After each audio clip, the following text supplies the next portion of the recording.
Thank you, everyone. I'm a little shy, but I decided it was important to speak up. I've been coming bearing witness on Wednesdays since the summer, about week 15, and been coming on Thursdays every week that I can. And I think that all of us that are here have a reason. Many of us have a story. My story is that I'm a child of a Holocaust survivor.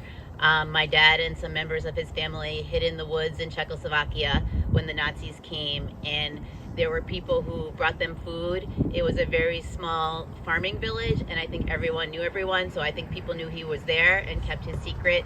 Um, when the Nazis discovered them, someone overheard them speaking in a bar and came and told them, and they were able to escape that.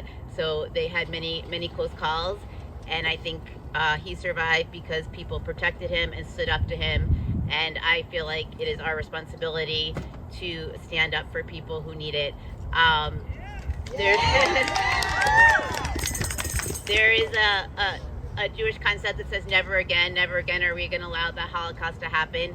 And it is happening right here in Burlington. And we need to stand up and make sure that we can do everything we can to make it not happen. Um, Jim McGovern was here yesterday, and he mentioned that he was inspired by all of us who had been here.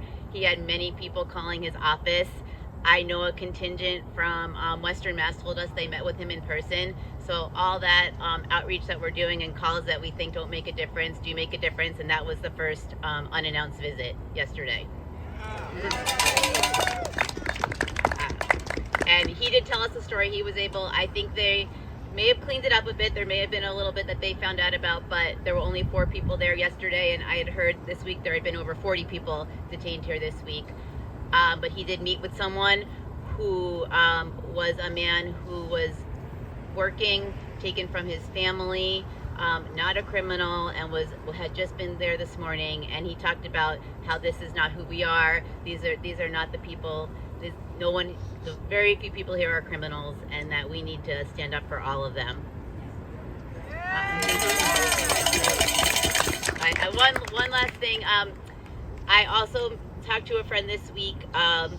There are people who are doing a lot of important things, and a friend of mine talked to an immigrant who was just released this week from Kenya. Again, he was not a criminal. He's working. They released him here. They lost his Rhode Island ID.